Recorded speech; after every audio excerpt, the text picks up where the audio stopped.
ஏன்னா எனக்கு முன்னாடியே 3 ஹார்ட் அட்டாக் வந்தது. முந்தின வீடியோவில் சொல்லியிருக்கேன். டயபிட்டிஸ்லாம் ரொம்ப ஹையாக போயிருக்குன்னு அதுவும் சொல்லியிருக்கேன். நான் வண்டியிலேருந்து வேறு விழுந்திருக்கேன்னு சொல்லியிருக்கேன். அதனால் அதுலேருந்து தெரிஞ்சுக்க வேண்டியது, நான் இது எதனால் அதை வச்சுட்டு நான் என் உடம்பை சரி பண்ணேன்னாக்க, நேச்சுரல் இன்டெலிஜென்ஸ், என் உடம்புல நேச்சுரல் இன்டெலிஜென்ஸ் இருக்குது. நான் அந்த எனர்ஜியிலேருந்து தான் பிறந்தேன். இந்த பிரபஞ்சத்தையே தாங்கக்கூடிய சக்தி, அந்த சக்தியை வச்சுட்டு தான் நான் பிறந்தேன். அப்போ அந்த சக்தியிலேருந்து நான் பிறந்தேன்னாக்க, என் உடம்பை காப்பாற்றிக்கிறதுக்கு அந்த சக்தி எல்லா விதமான வேலையும் தானே செய்யும். பிரபஞ்சத்தோடு பேசணுன்னாக்க சைலன்ஸ் ஒன்று தான். அது பேர் தான் டிவைன் லாங்குவேஜின்னு பேர். இருக்கிற பஞ்சபூதத்திலேயே மெமரி பவர் அதிகமாக வச்சுக்கக்கூடிய, திருப்பி எல்லாருக்கும் கொடுக்கக்கூடிய கெப்பாசிட்டி எல்லாமே அது தண்ணிக்கு தான் இருக்கு. நாரத டிவி நேயர்களுக்கு என்னோட அன்பான வாழ்த்துக்கள், என்னோட வணக்கங்கள். கிருஷ்ணன் ராமசாமி பேசுகிறேன். நீங்கள் என்னோடய பேச்ச முன்னாடியே கேட்டுப்பீங்க. ரவுண்டு சுற்றுறது, அந்த மூச்சு பயிற்சி, அது மாதிரி எல்லாம் வாழ்க்கையை எப்படி நோயற்ற வாழ்க்கையை வாழ முடியும் அப்படின்றதெல்லாம் இந்த வீடியோலையும் நோயற்ற வாழ்க்கையை பற்றி தான் பேச போகிறோம். ஆனால் முன்னாடி பேசுகிறது எதுவுமே இல்லை. வேணும்னாக்கா அதில் அப்புறம் லிங்க் பண்ணிக்கலாம், அது வேறு. பட் இந்த வீடியோவில் வித்தியாசமாக அந்த நோயற்ற வாழ்க்கையை வாழறதுக்கு என்னென்ன சாத்தியம், எதனால் அப்படி முடியும் அப்படின்ற ஒரு கேள்வி எல்லாரோட மனசுலேயே இருக்குது. அதனால் இந்த ஒரு சின்ன கேள்வியை மட்டும் நான் ஆரம்பிச்சிடுறேன். நம்ம எப்படி பிறந்தோம் அப்படின்றதுலேருந்து ஆரம்பிக்கலாம். அப்படி ஆரம்பித்தா தான் நம்மளுக்கு என்ன பண்ண முடியும், எங்கே இருக்கோம், என்ன பண்ண முடியும் அப்படின்றது ரொம்ப கொஞ்சம் கிளியர் கட்டாக இருக்கும். எல்லோரும் யாரை கேட்டாலும் என்ன சொல்லுவாங்க, நான் எங்கள் அம்மா வயிற்றில் இருந்தேன், எங்கள் அம்மா வயிற்றில் பிறந்தோம் அப்படின்னு. நானும் அதே மாதிரி தான். எல்லாருமே இந்த உலகத்தில் பிறக்கிறவங்க யாராக இருந்தாலும் அது அம்மா வயிற்றுலேருந்து தான் பிறக்கிறோம். சரி, அம்மா வயிற்றுக்குள்ளே எங்கேருந்து வந்தோம்? அப்பா மூலியமாக அம்மா வயிற்றுக்குள்ளே வந்தோம். இது உண்மை. இது எதுவும் பொய் இல்லை, அவசியப்பட வேண்டிய அவசியமும் கிடையாது. அப்பா கிட்ட எப்படி வந்தோம் அப்படின்னு பார்க்கணும். அப்பா கிட்ட எப்படி வந்தோன்னு பார்த்தீங்கன்னாக்க, அப்பா சாப்பிட்ற சாப்பாட்டு மூலியமாகவோ வேறு ஏதோ மூலியமாகவோ காற்று மூலியமாகவோ பிரபஞ்சத்தில் இருக்கக்கூடிய எனர்ஜி நெட்வொர்க் இருக்கு இல்லையா, இந்த நம்ம பூமியும் தாங்கியிருக்கு, கேலக்சியும் தாங்கியிருக்கு, சூரியனையும் தாங்கியிருக்கு, சோலார் சிஸ்டத்தையும் தாங்கியிருக்கு, பல விதமான கோடிக்கணக்கான கேலக்சியும் தாங்கியிருக்கிற ஒரு எனர்ஜி நெட்வொர்க், மேக்னெட்டிக் கனெக்ஷன் இருக்கிற, மேக்னட்டிசம் இருக்கிற, கண்ணால் பார்க்க முடியாத இன்விசிபிள் எனர்ஜி நெட்வொர்க் இருக்குது இல்லையா, அந்த இன்விசிபிள் எனர்ஜி நெட்வொர்க்கை தான் எல்லாத்தையுமே தாங்கின்னு இருக்கு. அந்த இன்விசிபிள் எனர்ஜி நெட்வொர்க்கில் எங்கேயோ இருந்திருக்கோம். அந்த இதுலேருந்து நம்ம அப்பா கிட்ட வந்திருக்கோம். ஸோ நம்ம எங்கேருந்து எதனால பிறந்தோம், எது மூலியமாக பிறந்தோம், அந்த எனர்ஜி நெட்வொர்க்கில் இருக்கக்கூடிய ஒரு சின்ன அணு, ஒரு கண்ணால் பார்க்க முடியாத ஒரு அணுவிலையும் ஒரு அணு, அந்த மாதிரி ஒரு அணுவில் மூலியமாக நம்ம பிறந்திருக்கோம். அது எனர்ஜி நெட்வொர்க்கில் இருக்குது. அந்த மாதிரி கோடிக்கணக்கான trillions and trillions and trillions and trillions கணக்கில் போட்டாக்க அதுக்கு முடிவே இல்லை. கோடி to the power of infinity அப்படின்னு போடணும். அந்த மாதிரி இருக்கக்கூடிய ஒரு இது அணுக்கள்லேருந்து ஒரு அணு அப்பா மூலியமாக தாய்க்கு தாய் வயிற்றில் வளர்ந்தோம். இதான் உண்மையே. இதான ஃபஸ்ட்டு. இதில் ஏதாவது உங்களுக்கு இது இருந்ததுனாக்கா சாதாரணமாக நான் அப்புறம் ஃபோன் பண்ணி கேட்கலாம். அப்புறம் அம்மா வயிற்றில் நம்மளை கஷ்டப்பட்டு 9.5 மாதம் வளர்க்குறாங்க. நம்ம 9.5 மாதம் உள்ளுக்குள்ளே நம்ம வளர்கிறோம். அதுக்கு அம்மா படுற அவசிய நிறையா படுறாங்க. நல்ல சாப்பாடு சாப்பிட்றாங்க. அதே சமயத்தில் நம்ம நல்லா இருக்கணும், நல்லா வளரணும், நல்லா பிறக்கணும் அப்படின்ற ஒரு எண்ணத்தோடையும் நம்மளை வளர்த்துனே வராங்க. அப்புறம் 9.5 மாதம் ஆனதுக்கப்புறம் அம்மா வயிற்றுலேருந்து வெளியில் வந்துட்டோம். அம்மா வயிற்றுலேருந்து வெளியில் வரும்போது எவ்வளோ ஹைட் இருப்போம்? மிஞ்சி போச்சுனாக்க ஒரு 7 அங்குலம் இருப்போம். ஒரு 7 அங்குலம் இல்லை 8 அங்குலம் இருப்போம் இல்லையா? அவ்வளோதான் இருப்போம். அந்த ஒரு 7 அங்குலம் 8 அங்குலம் இருக்கக்கூடிய ஒரு குழந்தையாக இருக்கும்போது இறைவன் அம்மா வயிற்றுக்குள்ளேயே உள்ளுக்குள்ளே உக்காந்துட்டு நம்மளுக்கு கை எப்படி இருக்கணும், கால் எப்படி இருக்கணும், கல் எந்த சைஸ் இருக்கணும், என்ன கால் எப்படி சைஸ் இருக்கணும், தலை எப்படி இருக்கணும், கண்ணி எப்படி இருக்கணும், எல்லாத்தையும் தானே எப்படி ஒரு சிலை செதுக்கிறானோ, ஒரு சிலை செதுக்கிற மாதிரி அந்த இறைவன் அம்மா வயிற்றுக்குள்ளே நம்மளை செதுக்கி வச்சுடுறான். செதுக்கி வைக்கும்போது நம்மக்கிட்ட எலும்பு மட்டும் வைக்கிறான், தோல் மட்டுமா வைக்கிறான், ஸ்கின்னு மட்டுமா வைக்கிறான், கண்ணு மட்டுமா வைக்கிறான்? இல்லை, மூளையே வைக்கிறான். அந்த வெறும் மூளையை வைக்கிறான்னா, வெறும் மூளை இருந்தால் ஒன்றுமே வேலை செய்ய முடியாது இல்லையா? அந்த மூளையை உபயோகப்படுத்துறதுக்கு அறிவு, சக்தி அதுவும் நம்மளுக்கு தந்திருக்கான். அந்த அறிவை வச்சுட்டு தான் நம்ம மூளையை உபயோகிக்கணும். அந்த அறிவையும் தந்திருக்கான். நம்ம உடலை எப்படி பாதுகாக்கணும் அப்படின்ற அறிவையும் நம்மளுக்கு தந்திருக்கான். அது மட்டும் இல்லாமல் நம்ம உடம்பை எப்படி சாப்பிட்ணும், எதை சாப்பிட்ணும் அப்படின்றதையும் நம்மளுக்கு தந்திருக்கான். எப்படி சாப்பிட்ணுன்றதையும் நம்மளுக்கு அந்த அறிவை கொடுத்துருக்கான். அது மட்டும் இல்லாமல் நம்ம செக்ரீஷன், உடம்பு உள்ளுக்குள்ளே அந்த உணவு ஜீரணமாகிறது இல்லையா, உணவு வயிற்றுக்குள்ளே போகிறது இல்லையா, அந்த வயிற்றுக்குள்ளே போன உணவு ஜீரணமாகணும். அந்த ஜீரணமாகணும்னாக்க அதனோட பலவிதமான என்சைம்ஸு, பலவிதமான ஹார்மோன்ஸு, உடம்புல மற்ற ஆர்கன்ஸ் இருக்கு இல்லையா, வயிறை தவிர மீதி 11 ஆர்கன் இருக்கு இல்லையா, அந்த மீதி 11 ஆர்கன் வந்து அதை செக்ரேட் பண்ணி அந்த சாப்பாட்டோட கலக்கிறது. அதுவும் எந்த மாதிரி ஹார்மோன், எந்த மாதிரி என்சைம்ஸுன்னு கேட்டிங்கனாக்கா, அதே மாதிரி என்சைம்ஸு, அதே மாதிரி ஹார்மோன்ஸ் இல்லை. ஒவ்வொரு நாளைக்கும் ஒவ்வொரு வேலைக்கும் நம்ம சாப்பிட்ற சாப்பாடு வித்தியாசப்படுறது இல்லையா, அந்த வித்தியாசப்படுறதுனால அப்பப்போ என்னென்ன சாப்பாடு சாப்பிட்றோமோ அதுக்கேற்ற மாதிரி அது டைஜஸ்ட் ஆகிறதுக்கு அதுக்கேற்ற மாதிரி ஹார்மோன்ஸும் அதுக்கேற்ற மாதிரி என்சைம்ஸும் செக்ரேட் பண்ணுறோம். அப்போது அந்த ஹார்மோன்ஸும் என்சைம்ஸும் உடம்புல ஆண்டவன் வந்து சேர்த்து வைக்கலை, ஏதோ ஒரு பையில் போட்டு சேர்த்து வைக்கல, அதுலேருந்து எடுத்து தரா மாதிரி கிடையாது. உடம்பே தானே தன்னைத்தானே உருவாக்கிக்கிறது. என்ன ஹார்மோன் வேணுமோ அந்த ஹார்மோனை செக்ரேட் பண்ண உருவாக்கிக்கிறது. எந்த என்சைம்ஸ் வேணுமோ அந்த என்சைம்ஸை செக்ரேட் பண்ணிக்கிறது. அதே மாதிரி எக்ஸ்க்ரீஷன் ஆக்டிவிட்டி, அதாவது யூரினல் ஆக்டிவிட்டி, யூரின் வெளியில் போகிறது, ஸ்டூல்ஸ் வெளியில் போகிறது, அதாவது சாப்பிட்ட சாப்பாடு சத்து பொருளும் அதுலேருந்து வரக்கூடிய சக்தியும் எடுத்து வந்ததுக்கப்புறம் அது செக்கையானதுக்கப்புறம் செக்கையாக மறுநாள் காலையில் வெளியில் மலமாக கழிக்கிறோம்.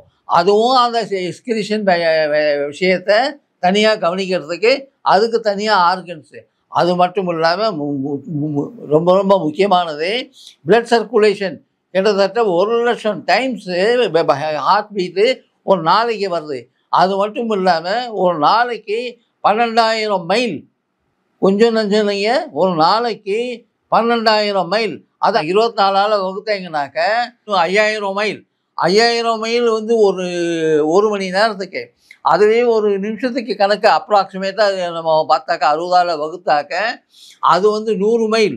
அந்த கணக்கில் போய் அந்த வேகத்தில் ரத்தம் வந்து நம்ம பாடியில் சுற்றுறது. ஏன்னாக்க எல்லா செல்லுக்கும் போகணும், தலையிலேருந்து கால் வரைக்கும் எல்லா செல்லுக்கும் அந்த ரத்தம் போகணும். அந்த ரத்தத்தில் எல்லா சத்து பொருளும் இருக்குது. அந்த மாதிரி ஒரு அற்புதமான ஒரு ப்ராடக்ட் தான் பயோ ப்ராடக்ட். அற்புதமான நேச்சுரல் இன்டெலிஜென்ஸ். இப்போ ஆர்டிஃபிஷியல் இன்டெலிஜென்ஸ்னு சொல்கிறாங்க இல்லையா, அதெல்லாம் ஒன்றுமே இல்லை. That is nothing compared to the natural intelligence designed by supreme God. அந்த மாதிரி ஒரு உடம்பை நம்ம வச்சுருக்கோன்னு நம்ம பெருமைப்படணும், ரொம்ப பெருமையாக இருக்கணும், சந்தோஷமாக இருக்கணும். ஆஹா, இப்பேற்பட்ட உடம்பா, இப்பேற்பட்ட அற்புதமான உடம்பா, நம்ம சாப்பிட்றதெல்லாம் இவ்வளோ ஈஸியாக டைஜஸ்ட் ஆகிறதுக்குன்னு இவ்வளோ ஆர்கன்ஸ் வேலை செய்யுது, இவ்வளோ பிளட்டு சுற்றுது. அது மட்டும் இல்லாமல் நம்ம லங்ஸே வெளியில் இருக்கிற காற்றை ஒரு நிமிஷத்துக்கு 15லேருந்து 20 வாட்டி இழுத்து நம்மளுக்கு கெட்ட காற்றை, வேண்டாத காற்றை வெளியில் விட்டுட்டு அதுவும் ராத்திரி ஃபுல்லாக வேலை செய்யுது. 24 மணி நேரமும் வேலை செய்யுது. அது மட்டும் இல்லாமல் என்டையர் பாடிலையும் உள்ளுக்குள்ளே 70 லட்சம் கோடி செல் இருக்குது. அந்த 70 லட்சம் கோடி செல்லும் நம்ம உடம்புல 60லேருந்து 90 நாள் வாழுறது. அது எது வீக்காக இருக்கோ அது சீக்கிரமே இறந்து போயிடும், எது கொஞ்சம் ஸ்ட்ராங்காக இருக்கோ 90 நாளில் மடியும். ஆனால் இறந்து போனால் கூட அது உடனேயே 300 செல் உடனே அந்த இடத்துல பிறந்து அந்த எந்த இடத்துல இருக்கோ அந்த வேலையை செய்ய ஆரம்பிக்கிறது. பிறக்கிறது மட்டும் இல்லை, பிறந்த உடனேயே வேலையை செய்ய ஆரம்பிக்கிறது. அது மாதிரி பார்க்கும்போது ஒரு நிமிஷத்துக்கு ஒரு நொடிக்கு 1 கோடி செல் செத்து போகிறது, ஒரு நொடிக்கு 1 கோடி செல் உருவாருது. அதே சமயத்தில் எந்த வேலையும் தட்டுப்படலை, எல்லா வேலையும் கண்டினியூஸாக நடந்துகிட்டே இருக்குது. இல்லை இது மாதிரி பிறக்கிறதுக்கு டைம் இருக்குது, திருப்பி இறந்துட்டாங்க, இறந்ததுக்கப்புறம் பிறக்கிறதுக்கு டைம் இருக்குது, பிறந்ததுக்கப்புறம் தனக்கு என்ன வேலை வேணும்னு அதுக்கு தெரியணும். அதனால் நம்ம மூச்சு நிற்குதா கொஞ்சம் நேரம், இல்லை நம்ம ரத்த ஓட்டம் எங்கேயாவது நிற்குதா, இல்லை, எதுவுமே நிற்கலை. ஸோ அப்பேற்பட்ட உடம்பை வச்சுட்டு நம்ம வாழ்ந்துட்டு இருக்கோம். சரி, இது மாதிரி இது ஒரு பங்கு. இன்னொன்று நம்ம ஏதோ ஒரு எனர்ஜியிலேருந்து பிறந்தோம் அப்படின்றாலே, அந்த எனர்ஜியிலேருந்து எப்படி நம்ம பிறக்க முடியும் அப்படின்றத நம்ம தெரிஞ்சுக்கலாமா? அப்படின்னு பார்க்கும்போது இந்த உலகத்தில் இருக்கக்கூடிய, இந்த பிரபஞ்சத்தில் இருக்கக்கூடிய இந்த கேலக்சியும் சேர்த்து, இந்த சூரிய மண்டலத்தையும் சேர்த்து, சூரிய மண்டலத்தில் இருக்கிற சூரியனையும் சேர்த்து, குருவையும் சேர்த்து, நம்ம எர்த்தையும் மதர் எர்த்தையும் சேர்த்து இருக்கிற மரம், செடி, கொடி, மிருகங்கள் என்னென்ன இருக்கோ அதையும் சேர்த்து, வீடு, அப்புறம் மனிதர்கள் மாதிரி எதுவுமே பார்த்தீங்கன்னாக்க மூலப்பொருள் எங்கேருந்து வந்ததுன்னு பார்த்தீங்கன்னாக்க மூலப்பொருள் அந்த பிரபஞ்சத்தில் இருக்கக்கூடிய எனர்ஜி, அந்த எனர்ஜி பார்ட்டிகள். அப்போது இந்த பிரபஞ்சத்தில் இருக்கக்கூடிய ஒரு எனர்ஜி பார்ட்டிகள்னாக்க அப்போ ஒரு சாதாரணமாக சொல்லக்கூடிய எங்கேயா வேலை செய்கிற சேவகன் நான் வேலை செய்கிறேன். அப்போது ஏதோ ஒரு கம்பெனியில், பெரிய கம்பெனியில், உதாரணத்துக்கு அந்த மைக்ரோசாஃப்ட்னு எடுத்துக்கலாம். அது ஏன்னா அது கிட்டத்தட்ட லட்சக்கணக்கான பேர் உலகம் ஃபுல்லாக வேலை செய்கிறாங்க. கிட்டத்தட்ட ஒரு 5 லட்சம் பேர் 10 லட்சம் பேர் வேலை செய்கிறாங்க. ஸோ யாரையாவது கேட்டீங்கன்னாக்க எங்கே வேலை செய்கிற அப்படின்னாக்க நான் மைக்ரோசாஃப்ட்டில் வேலை செய்கிறேன் அப்படிம்பாங்க. தட் மீன்ஸ் என்னதுக்கு ஒரு உதாரணத்துக்கு மைக்ரோசாஃப்ட்னு சொல்ல வந்தேன்னாக்க வேறு ஒன்றும் இல்லை. உதாரணத்துக்கு வேறு பேர் வாயில் வரல, டக்குன்னு மைக்ரோசாஃப்ட்னு வந்தது. அந்த மைக்ரோசாஃப்ட்டில் வேலை செய்யும்போது அந்த ஒர்க்கருக்கு, அந்த எம்ப்ளாயிக்கு, அந்த ஆஃபீஸருக்கோ மேனேஜருக்கோ எவ்வளவு பெருமிதம் இருக்குது சொல்லும்போது. அதே மாதிரி பிரபஞ்ச நெட்வொர்க்கில் இருக்கக்கூடிய, பிரபஞ்ச எனர்ஜி நெட்வொர்க்கில் இருக்கக்கூடிய நெட்வொர்க்லேருந்து நான் வந்தேன், அந்த நெட்வொர்க்கில் இருக்கக்கூடிய அந்த எனர்ஜி பார்ட்டிகள்லேருந்து நான் பிறந்தேன் அப்படின்னாக்க நம்மளுக்கு எவ்வளோ பெரிய பெருமையாக இருக்கணும். ஆனால் அது பெருமைப்பட வேண்டிய விஷயமா அப்படின்ற ஒரு கேள்வி உங்களுக்கு வரலாம். ஏன்னாக்க எனர்ஜி நெட்வொர்க்குன்றது என்னது? அந்த பிரபஞ்சத்தில் இருக்கக்கூடிய எல்லாத்தையும் தாங்கின்னு இருக்கு. அது மட்டும் இல்லை, ஏன்னா அந்த பிரபஞ்சத்தில் உருவான பல கோடிக்கணக்கான கோடிக்கணக்கான கோடிக்கணக்கான கோடிக்கணக்கான கோடிக்கணக்கான இது கேலக்சிஸு அந்த பிரபஞ்சத்தில் இருக்கக்கூடிய நெட்வொர்க் மூலியமாக தான் வளர்ந்தது. அது மட்டும் இல்லை, அந்த ஒவ்வொரு கேலக்சிலையும் இருக்கக்கூடிய சூரியனோ மற்ற பிளானட்ஸோ எல்லாமே அதன் மூலியமாக தான் வந்திருக்கு. நம்மளோட சூரிய மண்டலமும் அதே மாதிரி நெட்வொர்க்கு, அது எனர்ஜி பார்ட்டிகளில் தான் சூரியன் உருவாயிருக்கு. அந்த எனர்ஜி பார்ட்டிகளில் தான் நம்ம பூமி, தாய் பூமியும் உருவாயிருக்கு. மற்ற பிளானட்ஸும் அதுலேருந்து தான் உருவாயிருக்கு. அந்த மாதிரி உருவான பிளானட்ஸில் நம்மலாம் இருக்கும்போது அந்த நெட்வொர்க்கில் எனர்ஜி நெட்வொர்க் இருக்கு, பிரபஞ்ச நெட்வொர்க் எனர்ஜி. அந்த எனர்ஜிக்கு என்ன சக்தி இருக்கோ அந்த சக்தி ஃபுல்லாக அந்த எனர்ஜி மூலிமா பிறந்த எல்லாருக்குமே இருக்கத்தானே இருக்கும். ஒரு மாமரம் இருக்குது, மாமரத்துலேருந்து ஒரு சீடு, ஒரு விதையிலேருந்து தான் வருது. அந்த விதையில் எல்லாமே இருக்குது. மாமரத்துக்குரிய சக்தி, விஷயங்கள், காரணங்கள் எல்லாமே அதில் இருக்குது. ஆனால் வளர வளர வளர வளர அது மாமரமாக தானே வளரும். அப்போ மாமரத்தில் வளர்ந்த ஒரு மாம்பழம் அந்த மரத்துக்குரிய மாம்பழமாக தானே இருக்கும். அந்த மாம்பழமும் அந்த முனையில் இருக்கிறது, கடைசியில் நுனி பகுதியில் இருக்கிறது எல்லாமே ஒரு மாம்பழ சக்தி, அதே சுவை தானே இருக்கும். அதே மாதிரி நம்ம நெட்வொர்க்கில் இருக்கக்கூடிய ஒரு எனர்ஜி போலேருந்து பிறந்தோம்னாக்க அந்த நெட்வொர்க்கில் இருக்கக்கூடிய சக்தி எல்லாமே இருக்குது. அந்த சக்தி என்ன சக்தி? அந்த சக்தி தான் அந்த நாலேஜ், எல்லாருக்கும் அறிவு தரக்கூடிய நாலேஜ் பேங்க்குன்னு சொல்லலாம், இல்லாட்டி லைப்ரரின்னு சொல்லலாம், ஹெல்த்து நல்லபடியாக வச்சுக்கக்கூடிய ஆஸ்பத்திரின்னு சொல்லலாம், ஒரு ஆஸ்பத்திரின்னு சொல்லலாம், ஒரு மருந்தகம்னு சொல்லலாம், ஃபார்மசூட்டிக்கல் இண்டஸ்ட்ரின்னு சொல்லலாம், என்ன வேணால் சொல்லலாம். நம்ம சாப்பிட்ற சாப்பாடு என்ன சாப்பிட்ணும், ஏது சாப்பிட்ணும், அதுவும் அது மூலியமாக தான் உருவாகுது. அதுவும் என்ன சாப்பிட்ணுன்றது அதுவும் சொல்கிறது. அதனால் நம்மளுக்கு அறிவு 1ஆம் கிளாஸ் படித்ததுலேருந்து, பிறந்ததுலேருந்து அம்மா அப்பாவெல்லாம் தெரிஞ்சுட்டு நம்ம வளர்ந்து 1ஆம் கிளாஸ் 2ஆம் கிளாஸ் அப்புறம் காலேஜ் அப்படிலாம் வளர்கிறோம் இல்லையா? அந்த வளர்கிறதுக்கும் காரணம் யார்? அதே எனர்ஜி நெட்வொர்க்கு தான். உள்ளுக்குள்ளே உக்காந்துன்னு இறைவனோட கலந்துன்னு நம்மளுக்கு எல்லா அறிவையும் கொடுத்து, எல்லா உடம்புல இருக்கிற சக்தி எல்லாத்தையும் கொடுத்து எல்லாத்தையும் பண்ண வைக்கிறது. உதாரணத்துக்கு நம்ம எழுந்த உடனே பல் தேய்க்கணும், அந்த சக்தியும் நம்ம தானே பல் தேய்க்க முடியும். நான் பல் தேய்க்கணும்னாக்கா என் பல்ல நான் தான் தேய்க்கணும், வேறு யாராவது நான் கேட்க முடியுமா எனக்காக நீ பல் தேய்க்கணும்னு? அதே மாதிரி எனக்காக நீ காஃபி சாப்பிட, நான் தான் காஃபி சாப்பிட்ணும். இன்னொருத்தரை பார்த்து எனக்காக நீ காஃபி சாப்பிடுன்னு சொல்ல முடியாது. அதே மாதிரி சாப்பாடும் சரி, அதுக்கப்புறம் குளிக்கிறதும் சரி, அதுக்கப்புறம் ட்ரெஸ் பண்ணிக்கிறதும் சரி, அதுக்கப்புறம் ஸ்கூலுக்கு போகிறோமோ, காலேஜுக்கு போகிறோமோ, ஆஃபீஸுக்கு போகிறோமோ, இல்லை பிஸ்னஸுக்கு போகிறோமோ, வேறு ஏதாவது இன்டர்வியூ அட்டன் பண்ணுறதுக்கு போகிறோமோ, எதுவாக இருந்தாலும் நம்ம தான் போகணும். நம்ம போனால் தான் அதில் சக்ஸஸ் ஆகும். எனக்கு பதிலாக வேறு யாராவது அனுப்பிச்சாக்க அவங்களுக்கு தான் வேலை கிடைக்குமே தவிர எனக்கு வேலை கிடைக்காது, எனக்கு சாப்பாடு கிடைக்காது, எனக்கு காலேஜில் சீட் கிடைக்காது. நான் எக்ஸாம் எழுதணுன்னாக்க நான் தான் எக்ஸாம் எழுதணும். அப்போ தான் நான் பாஸ் பண்ண முடியும்.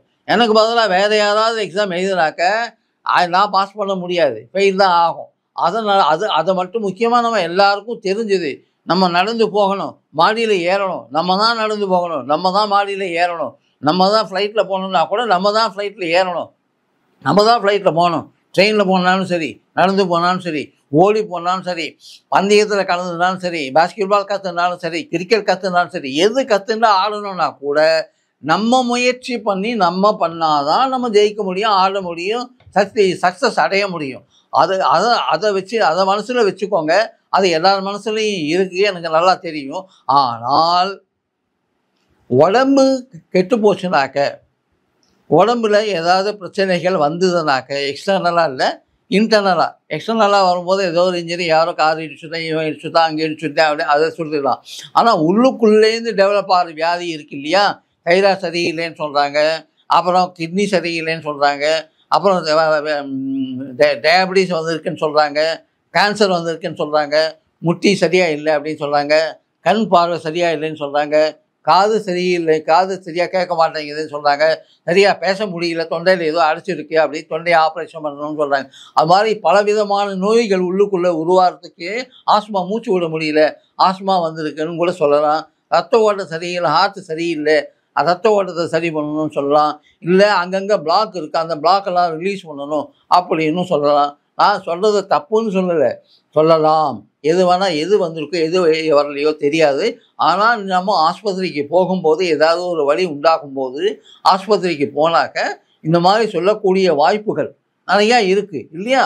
ஆனால் அதுக்குரிய அதெல்லாம் மீட் பண்ணக்கூடிய, அதெல்லாம் அவங்களாம் பண்ணி தரக்கூடிய, அதை சரி பண்ணி தரக்கூடிய அந்த மருத்துவர்களோ, அந்த ஹாஸ்பிட்டலோ, அந்த மருந்துகமோ எதுவாக இருந்தாலும் அதுக்கு நம்ம பணம் செலவழிக்கணும்னா இல்லையா. குறைஞ்சபட்சம் நீங்கள் எடுத்து பார்த்தீங்கன்னாக்க நம்ம இந்தியாவில் 1,145 கோடி 150 கோடி ஆவரேஜாக வச்சுக்கோங்க. 150 கோடி ஜனங்களில் கிட்டத்தட்ட ஒரு 65 கோடியாவது, 60லேருந்து 75 கோடியாவது வியாதியினால் அவசரப்பட்டு இருக்கோம். எதனால்? வியாதியினால் அவசரப்பட்டு இருக்கோம். இதனால் என்ன பிரயோஜனம் அப்படின்னு கேட்டிங்கனாக்க, ஒரு பெரிய வியாதி வந்துருச்சுனாக்க நகர முடியல, வேலை செய்ய முடியல, ப்ரொடக்டிவிட்டி அவுட் ஆகுது, ப்ரொடக்டிவிட்டி கட் ஆகுது, குடும்பத்துக்கு பிரச்சனைகள் வருது, குடும்பத்துக்கு வருமானம் கம்மியாகிடுது. வருமானம் கம்மியாகிறது மட்டும் இல்லை, அந்த மருத்துவத்துக்கு செலவு அதிகமாகுது, செலவும் அதிகமாகுது, வரவும் கம்மியாகுது. ஸோ அந்த மாதிரி நம்ம நாட்டில், நம்ம மற்ற நாட்டை பற்றி எனக்கு அதிகமாக சொல்ல தெரியாது. எனக்கு இந்தியாவை பொறுத்த வரைக்கும் கொஞ்சம் சொல்ல தெரியும். நான் சொன்னதில் ஏதாவது தவறு இருக்கலாம், தெரியாது, கரெக்டான ஃபிகர் சொல்லலை, ஒரு குத்து மதிப்பாக நான் சொல்லியிருக்கேன். அப்போது அந்த 60லேருந்து 75 கோடி ஜனங்க இந்த மாதிரி அவதிப்பட்டு இருக்கிறதுல ஒரு வருஷத்துக்கு 10 லட்சம் கோடி, ஒரு வயசானவங்களும் சேர்த்து 10 லட்சம் கோடி பேர் ஆஸ்பத்திரிக்கு போயிட்டு வந்துருக்காங்க அப்படின்னாக்க என்ன செலவாச்சு? ஒருத்தருக்கு 5 கோடி ரூபாயாவது குறைஞ்சபட்சம் ஆவரேஜாக, நான் சொல்கிறது குத்து மதிப்பாக ஆவரேஜாக பேசுகிறேன். ஒருத்தர் 50 கோடி கூட செலவு பண்ணலாம், ஒருத்தர் 1 கோடி கூட செலவு பண்ணலாம், 50 லட்சம் செலவு பண்ணலாம். நான் 5 லட்சம் தான் சொல்கிறேன். ஸோ 10 கோடியில் 20 கோடி ஜனங்க ஆஸ்பத்திரிக்கு போகிறாங்க ஒரு வருஷத்துக்கு. அவங்க வருஷத்துக்கு 5 லட்சம் ரூபா செலவு பண்ணுறாங்க அந்த குடும்பம். அப்போ 20 லட்சம், 20 கோடி இந்த 5 லட்சம் பார்த்தீங்கன்னாக்கா 100 லட்சம் கோடி ரூபா. கணக்கு போட்டு பாருங்கள், நம்ம மருத்துவத்துக்கு செலவு பண்ணுறது 100 லட்சம் கோடி ரூபா. அதனால் அந்த 20 கோடி ஜனங்க அவசரப்பட்டு இருக்காங்க இல்லையா, அவங்க குடும்பத்துக்கு வர வேண்டிய வருமானம் வருதா? வர வேண்டிய வருமானமும் வரல. அது மட்டும் இல்லை, உடம்பை சரி பண்ணுறதுக்கோசரம் செலவுகளும் அதிகமாகுது. அது மட்டும் இல்லை, குடும்பத்தில் இருக்கிறவங்க இவன் செத்துருவானா, பழைப்பானா, இன்னும் எவ்வளோ நாள் இருப்பான் தெரியலையே, நம்ம குடும்பம் என்ன ஆகுது, நம்ம பழைப்பு என்ன ஆகுது, நம்ம பசங்க என்ன ஆவாங்க, இவ்வளவு கவலைகள் இருக்குது. இவ்வளோ கவலைகளும் தாண்டி அந்த நம்ம நோயற்ற வாழ்க்கையை வாழணும் அப்படின்ற எண்ணம் நம்மளுக்கு உண்டானுமா இல்லையா? அந்த நோயற்ற வாழ்க்கையை வாழறதுக்கு எடுத்துக்க வேண்டிய வழிகள் தான் இதை நான் சொல்லக்கூடியது. ஒன்றே ஒன்று, நம்ம சந்தோஷமாக இருக்க தெரியணும். நம்மளுக்கு என்ன நான் விரும்ப தெரியணும். என்ன நான் விரும்பலைன்னாக்க மற்றவங்க யார் விரும்புவாங்க? என்ன நான் பிடிக்கலைன்னாக்க என்னை மற்றவங்களுக்கு எப்படி என்ன கண்டா பிடிக்கும்? என்ன நான் நம்பலைன்னாக்க மற்றவங்க எப்படி என்ன நம்புவாங்க? சான்ஸே கிடையாது இல்லையா? என் உடம்ப நான் நம்பலைன்னாக்க என் உடம்பு எப்படி என்ன நம்பும்? அதே மாதிரி என் உடம்பு எல்லாம் நல்லபடியாக இருக்குது. 70 லட்சம் கோடி செல்லும் நல்லா இருக்குது. 70 லட்சம் கோடி செல்லு மட்டும் இல்லை, எல்லா உறுப்புகளும் பிரமாதமாக இருக்குது. 12,000 மைல் ரத்தம் ஓடுது. அந்த மாதிரி ஒரு நிமிஷத்துக்கு 15லேருந்து 20 வாட்டி மூச்சு இழுத்து விடுது நம்ம லங்ஸு. அப்பேற்பட்ட அற்புதமான ஒரு பயாலாஜிக்கல் மிஷின். எக்ஸலண்ட் ஆர்டிஃபிஷியல் இன்டெலிஜென்ஸில் நேச்சுரல் இன்டெலிஜென்ஸை கொண்ட பயாலாஜிக்கல் மிஷின். அந்த மாதிரி ஒரு பயாலாஜிக்கல் மிஷின் சாதாரண ஒரு ஆர்டிஃபிஷியல் இன்டெலிஜென்ஸ் மிஷினை வச்சுருந்து அந்த ப்ராடக்டை வச்சுருந்து நம்ம உடம்பை சரி பண்ண முடியுமா? முடியாது. அதனால் நம்ம உடம்பு நல்ல பிரச்சனையே இல்லை. ஏன் உடம்புல பிரச்சனையே இல்லை. ஏன் உடம்புல உதாரணத்துக்கு இவ்வளோ பேசுகிறேன்னு உடம்புக்கு ஏதாவது ரத்த பிளாக்கு, பிளட் பிளாக் அப்படின்றாங்க இல்லையா? அந்த பிளாக்கு எனக்கும் வரலாம் இல்லையா? ஏன்னா எனக்கு முன்னாடியே 3 ஹார்ட் அட்டாக் வந்தது. முந்தின வீடியோவில் சொல்லியிருக்கேன். 1992, 93 3 ஹார்ட் அட்டாக் வந்ததுன்னு சொல்லியிருக்கேன். 2003, 2004 டயபிட்டிஸ்லாம் ரொம்ப ஹையாக போயிருக்குன்னு அதுவும் சொல்லியிருக்கேன். நான் வண்டியிலேருந்து வேறு விழுந்திருக்கேன்னு சொல்லியிருக்கேன். அதனால் அதுலேருந்து தெரிஞ்சுக்க வேண்டியது, நான் இது எதனால் அதை வச்சுட்டு நான் என்னை உடம்பை சரி பண்ணேன்னாக்க நேச்சுரல் இன்டெலிஜென்ஸ், என் உடம்புல நேச்சுரல் இன்டெலிஜென்ஸ் இருக்குது. நான் அந்த எனர்ஜியிலேருந்து தான் பிறந்தேன். அந்த எனர்ஜியில் இருக்கக்கூடிய சக்தி எக்கச்சக்கமான சக்தி, கொஞ்சம் நஞ்சம் இல்லை. இந்த உலகத்தையே தாங்கக்கூடிய சக்தி, இந்த உலகத்தை மட்டும் இல்லை இந்த பிரபஞ்சத்தையே தாங்கக்கூடிய சக்தி, அந்த சக்தியை வச்சுட்டு தான் நான் பிறந்தேன். அப்போ அந்த சக்தியிலேருந்து நான் பிறந்தேன்னாக்க என் உடம்பை காப்பாற்றிக்கிறதுக்கு அந்த சக்தி எல்லா விதமான வேலையும் தானே செய்யும். கொஞ்சம் பொறுமையாக இருக்கணும் அப்படின்னு இந்த பிரபஞ்சத்தோடு விரும்பி பேசிங்க. பிரபஞ்சத்தோடு பேசிங்கன்னா அதுக்கு பிரபஞ்சத்துக்கு நாலேஜே தெரியாது. என்ன லாங்குவேஜில் பேச முடியும்? தமிழில் பேச முடியுமா? ஹிந்தியில் பேச முடியுமா? ஜப்பனீஸில் பேச முடியுமா? இங்கிலீஷில் பேச முடியுமா? எந்த பாஷையிலையும் பேச முடியாது.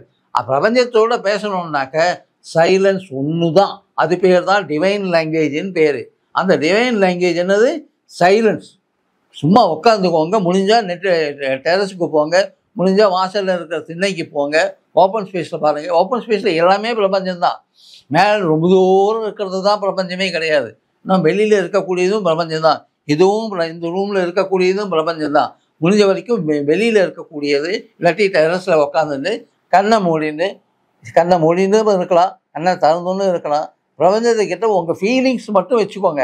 அந்த ஃபீலிங்ஸும் உங்கள் ஃபீலிங்ஸை என்ன இருக்குது அப்படின்றத பிரபஞ்சம் ஆட்டோமேட்டிக்காக தெரிய ஆரம்பிக்கும். நீங்கள் சொல்லணுன்ற அவசியமே கிடையாது. உங்களுக்கு என்ன இருக்குன்றதை நீங்கள் ஃபீல் பண்ணால் போகிறோம். அந்த ஃபீலிங் உங்கள் ஹார்ட் மூலியமாக பிரபஞ்சத்துக்கு உடனே தெரியும். இதெல்லாம் ப்ரூஃப் இருக்கான்னு கேட்டிங்கனாக்கா, உதாரணத்துக்கு அந்த அமெரிக்காவில் 9/11 செப்டம்பர் பெரிய ட்வின் டவர் இடித்தாங்க இல்லையா? அந்த இடிக்கிறதுக்கு முன்னாடியும் சரி, இடித்த அன்னைக்கும் சரி, ஒரு பெரிய டெலிஸ்கோப் வச்சுருந்து அதுக்கு முன்னாடியே இதை எதிர்பார்த்து வைக்கலை, ஜெனரலாகவே வச்சாங்க. மனிதனோட ஹார்ட்லேருந்து வைப்ரேஷன் எப்படி போகுதுன்னு பார்த்தீங்கன்னாக்க 9ஆம் தேதி மட்டும் இல்லை, 8ஆம் தேதி 9ஆம் தேதி 2 தேதியிலையுமே அந்த வைப்ரேஷன் அந்த மிஷினில் எஃபெக்ட் எக்கச்சக்கமாக மேலே ஏறி போச்சான். அவ்வளோ தூரத்துக்கு நம்ம மனிதர்கள் நினைக்கக்கூடியது, மனிதர்கள் ஃபீல் பண்ணக்கூடியது, அந்த ஃபீலிங்ஸு, அந்த எனர்ஜி, அதுக்கு ஸ்பீடு பயங்கரம். ஒரு லைட்டு ஸ்பீடை விட இன்னும் அதிக பவர் அதுக்கு ஸ்பீடு. அதனால் உடனே அதை ரீச் பண்ணக்கூடிய கெப்பாசிட்டி இருக்குது. அதனால் மனிதருக்கு நம்மக்கிட்ட இருக்கிற ஃபீலிங் இன்னொருத்தருக்கு எப்படி தெரியும் அப்படின்னு நினைக்க வேண்டிய அவசியமே இல்லை. இந்த பிரபஞ்சத்துக்கு தெரியும். ஸோ நம்ம மனசில் இருக்கக்கூடிய ஃபீலிங்ஸு, எண்ணங்கள், தாட்ஸு எல்லாமே நம்ம பிரபஞ்சத்துக்கு தெரியும். ஏன் பிரபஞ்சத்துக்கு தெரியும், எப்படி தெரியும் அப்படின்னு இன்னொரு கேள்வியும் வரலாம். அதுக்கும் பதில் கொடுக்குறேன். நம்ம வந்து நம்ம சாப்பிட்றது பெரியவங்க சொல்லியிருக்கிற மாதிரி நம்ம உடம்புல 70% வந்து தண்ணி. நம்ம உடம்புல 70% வந்து தண்ணி தான் இருக்குது. ஏன் 70% தண்ணி? ஏன் இது கம்மியாக இல்லை? ஏன் இது அதிகமாக இல்லை? ஏன் 70% தான் தகுதியா அப்படின்னு ஒரு கேள்வி வரலாம். ஏன் 70% வச்சுருக்கானாக்கா, நம்ம உடம்புக்கு ஏற்ற மாதிரி நம்ம உடம்பு 70% தண்ணியை தான் நம்ம தாக்கி வச்சுக்க முடியும். அந்த தண்ணி தான் நம்மளுக்கு கம்யூனிகேட் பண்ணக்கூடியது ஹைட்ரஜன் H2O. வாட்டர்னாலே என்ன சொல்கிறோம்? H2O, 2 parts of hydrogen and 1 part of oxygen. அந்த 2 parts of hydrogen வந்து மூளைக்கு ரொம்ப அதிகமாக தேவைப்படுறது. எலக்ட்ரிசிட்டி ப்ரொடக்ஷனுக்கு உள்ளுக்குள்ளே எலக்ட்ரிசிட்டி ப்ரொடியூஸ் ஆகிருக்கு. அந்த எலக்ட்ரிசிட்டி ப்ரொடக்ஷனுக்கும் அந்த ஹைட்ரஜன் வேண்டியிருக்கு. அது மட்டும் இல்லாமல் அதில் இருக்கக்கூடிய ஆக்சிஜன் இருக்குது இல்லையா, அந்த ஆக்சிஜன் வந்து நம்ம உடம்புல இருக்கக்கூடிய செல் எல்லாமே 70 லட்சம் கோடி செல் எல்லாமே நம்மளுக்கு வேண்டிய அவங்களுக்கு அந்த செல்லுக்கு வேண்டிய எவ்வளவு ஆக்சிஜன் வேணுமோ அதில் 3/2 பங்கு, அதாவது 2/3 of the requirement of the 70 trillion cells நம்ம சாப்பிட்ற தண்ணியிலேருந்து தான் பிரித்து எடுத்துக்கிறது. அது மட்டும் இல்லாமல் மீதி இன்னும் கொஞ்சம் நஞ்சம் இருக்கிற தண்ணியும் நம்ம பிரெயின் எடுத்துக்கிறது. ஏன்னா பிரெயினுக்கும் நம்ம உடம்புல எப்படி 70% வாட்டர் வேணுமோ நம்ம பிரெயினுக்கும் 70% வாட்டர் தேவைப்படுது. ஏன் 70% வாட்டர் அப்படின்னாக்க, நம்ம இருக்கிற பஞ்சபூதத்திலேயே மெமரி பவர் அதிகமாக வச்சுக்கக்கூடிய, தேய்க்கக்கூடிய, தாங்கக்கூடிய, எடுத்துக்கக்கூடிய, திருப்பி எல்லாருக்கும் கொடுக்கக்கூடிய கெப்பாசிட்டி எல்லாமே அது தண்ணிக்கு தான் இருக்குது. அதனால தான் தண்ணியில் டெய்லி நம்ம குளிக்கிறதுன்னு எதுக்காக வச்சுருக்காங்கனாக்க, தண்ணியில் குளிக்க நம்ம அந்த தண்ணி தலையில் படும்போது அந்த தண்ணி அந்த உள்ளுக்குள்ளே இருக்கிற பிரெயின் நெட்வொர்க்கு குளிர்ச்சியாகும். அந்த இடத்துல இருக்கக்கூடிய 70% வாட்டருக்கும் குளிர்ச்சியாக இருக்கும். ஃப்ரெஷ் வாட்டரோட அதனோட கனெக்ஷன் கிடைக்கும். அது மட்டும் இல்லாமல் நம்ம சாப்பிடும்போது கூட அந்த சாப்பிட்ற தண்ணியும் நம்ம பிரெயினுக்கு ஆட்டோமேட்டிக்காக அதுவும் கொஞ்சம் கண்டிப்பாக போகும். அது மட்டும் இல்லாமல் ஆற்றுல குளிக்கிறது, கிணத்துல குளிக்கிறது, ஏரியில் குளிக்கிறது, சமுதிரத்தில் குளிக்கிறது எல்லாமே இது புண்ணியம். இங்கே குளித்தா புண்ணியம், அங்கே குளித்தா புண்ணியம் அப்படின்னு ஏன் சொல்லியிருக்காங்க அப்படின்னாக்க, எல்லாத்துக்குமே ஒரு புண்ணிய சக்தி இருக்குது. அது சுவர ஸ்பீடு, அதை தேங்கி வச்சிருக்கக்கூடிய எண்ணங்கள், தேங்கி வச்சிருக்கக்கூடிய அறிவு சக்தி, அது எல்லாமே இருக்குது. அதனால தான் சில ஆறுகளுக்கெல்லாம் நீங்கள் எடுத்து பார்த்தீங்கன்னாக்க பெண் தெய்வங்களோட பேர் வச்சுருக்காங்க. ஒன்று வந்து கங்கை ரிவர், இன்னொன்று வந்து சரஸ்வதி ரிவர், இன்னொன்று வந்து யமுனா ரிவர், இன்னொன்று வந்து கடல். பார்க்கும்போது உலகத்தில் இருக்கிற கடல் எல்லாமே ஒன்று தான். அது 7 இடத்துல வித்தியாசமாக பிரித்து வச்சுருக்கிறதுனால 7 கடல் அப்படின்னு நம்ம சொல்கிறோம். ஆனால் இந்த கடலை வந்து என்றைக்காவது மட்டமாக இருக்கா? கடல் எப்போ இந்த உலகம் எப்போ உருவாச்சோ பல லட்சம் வருஷத்துக்கு முன்னாடி அன்னியிலேருந்தே இந்த கடலும் வேலை செஞ்சுட்டே இருக்கு நான்ஸ்டாப்பாக. இருந்தாலும் அந்த கடல்லையும் மாதிரி நம்மளை மாதிரி முன்னோர்கள் பெரிய முன்னாடி இருக்கிறவங்க முன்னோர்கள் பல லட்சம் வருஷமாக வாழ்ந்துருக்காங்க. மிருகங்கள் வாழ்ந்துருக்கு, பறவைகள் வாழ்ந்துருக்கு, செடி கொடி மரம் அதெல்லாமும் வாழ்ந்துருக்கு. அப்போ அதனோட கழிவு பொருள் எல்லாம் நதி மூலியமாவோ, ஆறு மூலியமாவோ, கிரவுண்டு மூலியமாவோ கடலில் தானே போய் கலக்க முடியும். கடல் தானே அதுக்கு வந்து ஒரு குப்பை தொட்டி மாதிரி வச்சுக்கலாம், ஒரு டஸ்ட்பின்னு வச்சுக்கலாம். அப்படி இருந்து கூட அந்த கடல் வந்து இன்னி வரைக்கும் அசுத்தமாக இருக்கா? கிடையாது. அதில் இருக்கிற உப்புத்தன்மை கம்மியாக இருக்கா? கிடையாது. அதனோட தன்மை வேறு விதமான தன்மைகள் ஏதாவது கெட்டு போயிருக்கா? கிடையாது. எதுவுமே கெட்டு போகாமல் இன்னும் ஃப்ரெஷ்ஷாக இருக்குது. ஆனால் ஒன்று உப்பு தண்ணியாக இருக்கிறதுனால நம்ம சாப்பிட முடியாது. அந்த உப்பை பிரிச்சுட்டாக்க அந்த தண்ணியை சாப்பிட்லாம். அதுக்கும் வேலை செஞ்சுட்டே இருக்காங்க. அது மட்டும் இல்லாமல் அது பெரியவங்க முன்னோர்கள் சொல்லியிருக்காங்க, டெய்லி கடலில் குளிச்சுட்டு வந்ததுக்கப்புறம் சாதாரண தண்ணிலையும் குளிச்சுட்டு வந்தீங்கன்னாக்க உங்கள் உடம்புல வியாதியே வராது. அது மட்டும் இல்லாமல் அறிவு வளரும். உடம்புல வியாதியும் வராது, அறிவும் வளரும், சக்தியும் வளரும், பக்தியும் வளரும்னு சொல்லியிருக்காங்க. அப்படி சொல்லியிருக்கிறதுனால தான் பெரிய சிவபெருமானே தலையிலேயே கங்கையை வச்சுருக்காரு. அதனால் அதுலேருந்தே நம்ம தெரிஞ்சுக்கலாம், நம்ம வந்து தண்ணிக்கு அற்புதமான சக்தி இருக்குது. அதனால் தண்ணி சாப்பிடும்போது தயவு செஞ்சு சாப்பிட்றதுக்கு முன்னாடி சாப்பிடுங்க. ஆனால் சாப்பிடும்போது தண்ணி சாப்பிடாதீங்க. ஏன்னா தண்ணி சாப்பிடும்போது நம்ம அந்த தண்ணி உள்ளே போன சாப்பாடு என்சைம்ஸோடு கலக்கிறதுக்கு என்சைம்ஸு சாப்பாடோட கலக்கிறதுக்கு என்சைம்ஸும் ஹார்மோன்ஸும் உடம்பு செக்ரீட் பண்ணி நம்ம வயிற்றுக்கு அனுப்புறது. அப்போ தண்ணி குடித்தாக்க அது டைல்யூட் ஆகிடும். அதனால் சாப்பிடும்போது தண்ணி சாப்பிடாதீங்க. சாப்பிட்டது முடிச்சதுக்கு அப்புறமும் அரை மணி நேரத்துலேருந்து 3/4 மணி நேரம் தண்ணி சாப்பிடாமல் இருங்க. ஆனால் அதுக்கப்புறம் கண்டிப்பாக தண்ணி சாப்பிடுங்க. அடிக்கடி நிறையா தண்ணி சாப்பிடுங்க. தண்ணி கண்டிப்பாக சாப்பிடணும். தண்ணி குடிக்கணும்னு நான் சொல்லவே இல்லை. நீங்கள் என்னோடய வார்த்தையில் வித்தியாசத்தை பார்க்கலாம். தண்ணியை சாப்பிட்ணுன்னு தான் சொன்னேன். தண்ணியை சாப்பிட்றதுக்கும் தண்ணியை குடிக்கிறதுக்கும் வித்தியாசம் இருக்குது. உதாரணத்துக்கு இது தண்ணி பாட்டில். இந்த தண்ணி பாட்டில் தான் நம்ம முக்கால்வாசி இப்போலாம் தண்ணி சாப்பிட்றோம். அப்படியே வச்சுட்டு அப்படியே கல்ப்பாக சாப்பிட்டாக்க அது பேர் தண்ணி குடிக்கிறதுன்னு பேர்.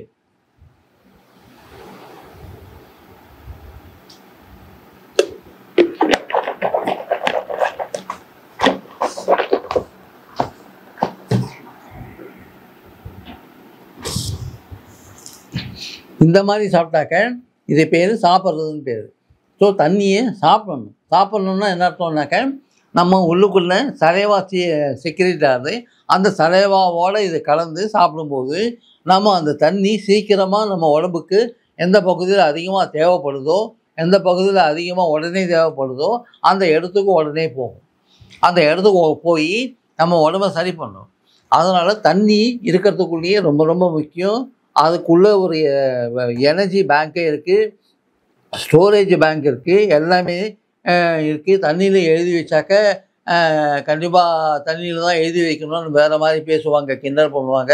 பட் இருந்தாலும் தண்ணியில் எழுதி வச்சதுலேருந்து தான் ஆகாயத்தில் இருக்கக்கூடிய பிரபஞ்சத்தில் இருக்கக்கூடிய பஞ்சபூதத்தில் மாய்ச்சர்னு ஒன்று இருக்குது இல்லையா, அந்த மாய்ச்சரில் சொன்னது தான் இன்றைக்கி பலவிதமான வித்தர்கள், பலவிதமான முன்னோர்கள், ரிஷிகள் அதுலேருந்து எழுத்து எனர்ஜி வடிவத்தில் இருக்கக்கூடிய வேதத்தை கிரகிச்சு அதை ஒரு வேதமாக எழுதி இதான் வேதம்னு நம்மளுக்கு எழுதி கொடுத்துருக்காங்க. அது மட்டும் இல்லாமல் ராமாயணம்னு பார்த்தீங்கன்னாக்கா அதுவும் அதே மாதிரி தான். ஸோ எதுவுமே எடுத்து பார்த்தீங்கன்னாக்க எங்கேருந்து வந்ததுன்னு பார்த்தீங்கன்னாக்க தண்ணியிலேருந்து வந்தது. அந்தந்த தண்ணிக்கு ஒவ்வொரு இடத்துக்கும் ஒவ்வொரு நதிக்கும் ஒவ்வொரு தனியும் குணாதிசயங்களும் இருக்குது. அதனால் நீங்கள் குளிக்கும்போது ஒரு சின்ன அட்வைஸ் மட்டும் சொல்கிறேன், அதை மட்டும் பார்த்துக்கோங்க. குளிக்கும்போது முதல் தடவையாக அது கடல் தண்ணி உள்ளே போகுது. ரெண்டாவது தடவை மக்கு எடுத்து குளிக்கும்போது கங்கை தண்ணி உள்ளே போகுது. மூணாவது இது எடுக்கும்போது சரஸ்வதி நதியோட தண்ணி உள்ளே போகுது. நாலாவது அதே மாதிரி யமுனான்னு வச்சுக்கோங்க. அப்புறம் நம்ம காவேரியும் ஞாபகப்படுத்திக்கோங்க, கோதாவரி, கிருஷ்ணா, அது மாதிரி இப்போ நினைக்க அந்த நதிகளோட சக்தி அந்த இடத்துக்கு வந்துடும், உடனே வந்துடும். லைட்னிங் ஸ்பீடில் வரும். ஸ்பீட் ஆஃப் தி லைட்டோட ஃபாஸ்ட்டாக வரும். இது என்னென்ன நம்ப முடியும் அப்படின்னாக்கா கொஞ்சம் நேரத்துக்கு முன்னாடி தான் சொன்னேன். Light of the light speed 1,20,000 mile per second. அது அவ்வளோ ஃபாஸ்ட்டாக நம்மளுக்கு அந்த எனர்ஜி வரும். அந்த எனர்ஜிலேருந்து தான் நம்ம பிறந்திருக்கோம். எனர்ஜி அதனோட சக்தி, அதனோட கனெக்ஷன், அந்த தண்ணியினோட கனெக்ஷன் அந்த நம்மக்கிட்ட இருக்கிற சாதாரண எனர்ஜி பார்ட்டிகளுக்கும் இருக்குது. So connection entire world connected தான். ஒரு கேலக்சிக்கும் இப்போ இது ஒரு கேலக்ஸி, இது ஒரு கேலக்ஸி, இதுக்கு இருக்கும் இவ்வளோ வித்தியாசம் இருக்குன்னாக்க இங்கே கேப் இருக்குதுன்னு நினைக்கவே வேண்டாம். இங்கே கேப்பில் மூளையில் ஃபிலமெண்ட்ஸ் இருக்குது இல்லையா, நம்ம பிரெயினில் நியூரான்ஸ் இருக்குது, ஃபிலமெண்ட்ஸ் இருக்குது. அந்த மாதிரி ஃபிலமெண்ட்ஸும் இதில் நிறையா கொட்டி கிடக்கிறது. அந்த ஃபிலமெண்ட்ஸும் அவ்வளவு ஸ்ட்ராங்கு. அது வழியாக காற்றடித்தாலும் சரி, புயல் அடித்தாலும் சரி, மழை பெஞ்சாலும் சரி, பிளேன் போனாலும் சரி, ட்ரெயின் போனாலும் சரி, ஆனால் அந்த ஃபிலமெண்ட்ஸு டேமேஜே ஆகாது. அப்படி தப்பி டேமேஜ் ஆச்சுன்னா நெக்ஸ்ட்டு செகண்ட், நேனோ செகண்டில் திருப்பி ஓட்டின்னு விடும். ஸோ ஃபிலமெண்ட்ஸு அவ்வளவு ஸ்ட்ராங்காக இருக்குது. இதுலேருந்து நம்ம தெரிஞ்சிக்க வேண்டியது வாட்டர் எப்படி முக்கியம், நம்ம எதுலேருந்து பிறந்தோன்றதை கிளியராக சொல்லியிருக்கேன் நான். அது வழியாக நம்ம வாழற வாழ்க்கையையும் சந்தோஷமாக ஹாப்பினஸ் வேணும். அதே மாதிரி கிராட்டிடியூட் வேணும், கிரேட்ஃபுல்னஸ் வேணும். அதே மாதிரி தேங்க்ஃபுல்னஸ் வேணும். எல்லாரையுமே தேங்க் பண்ணுங்கள். எல்லாருமே யார் உதவி செய்கிறாங்கன்னு நம்மளுக்கு தெரியாது, யாரோ உதவி செஞ்சுட்டே இருக்காங்க. அதனால் தெரியாதவங்களாக இருந்தாலும் சரி, தெரிஞ்சவங்களாக இருந்தாலும் சரி, gratitude to all the every one அப்படின்னு எல்லாரையும் விரும்புங்க. அவங்க பார்க்குறதுக்கு நல்லா இருக்காங்களா நல்லா இல்லையா அப்படின்றத பற்றி கவலைப்பட வேண்டாம். நம்மளுக்கு நல்லது செஞ்சாங்களா நல்லது செய்யலையா அதை பற்றி கவலைப்பட வேண்டிய அவசியமே இல்லை. எல்லாத்துக்கும் தேங்க்யூ சொல்லுங்கள். நம்ம பஸ்ஸுலேருந்து இறங்குறோம், பஸ்ஸுலேருந்து இறங்கினாக்கு என்றைக்காவது நம்ம டிரைவருக்கு தேங்க்ஸ் சொல்லியிருக்கோமா? கஷ்டப்பட்டு ஓட்டின்னு வந்திருக்காங்க. அதே மாதிரி ஆட்டோ, அதே மாதிரி ட்ரெயின், அதே மாதிரி பிளேன். அவரை இந்த டிரைவர்கிட்ட நேராக தான் போய் சொல்லணும்னு அவசியமே இல்லை. மனசார டிரைவருக்கு தேங்க்ஸு, பிளேன் ஓட்டின பைலட்டுக்கு தேங்க்ஸு, ட்ரெயின் ஓட்டின டிரைவருக்கு தேங்க்ஸு, ஆட்டோ ஓட்டின டிரைவருக்கு தேங்க்ஸு, சாமான்லாம் எடுத்து வச்சு நம்மளுக்கு சாப்பாட்டுக்கு ஏற்பாடு பண்ணி கொடுக்குறாங்களே அவங்களுக்கு தேங்க்ஸு, ரோடு போகிறாங்களே அவங்களுக்கு தேங்க்ஸு, மரம் செடி கொடி நம்மளுக்கு டே டைமில் ஆக்சிஜன் தருது, ஈவினிங் டைமில் நம்ம கொஞ்சமான ஆக்சிஜன் நம்மளுக்கு தந்துட்டு மீதி இருக்கிற ஆக்சிஜன் அதை எடுத்துகிட்டு போகிறது. ஸோ கார்பன் டை ஆக்சைடு நம்மளுக்கு நைட்டில் தருது. ஸோ அப்பேற்பட்ட மரம் செடி கொடிக்கு கூட தேங்க்ஸ் சொல்லுங்கள். அதுலேருந்து வரக்கூடிய மலர்கள் இருக்கு இல்லையா, பூக்கள் இருக்கு இல்லையா, அதுலேருந்து பூலேருந்து மனம் இல்லாட்டா கூட, அதுலேருந்து ஸ்மெல்லு சரியாக வராட்டா கூட அந்த பூக்களுக்கு நன்றி சொல்லுங்கள், அந்த தேனீக்களுக்கு நன்றி சொல்லுங்கள். ஸோ நன்றி சொல்லிகிட்டே இருக்கணும், தேங்க்ஸ் சொல்லிகிட்டே இருக்கணும், கிராட்டிடியூட் அதிகமாக இருக்கணும், எல்லோரையும் விரும்பணும்.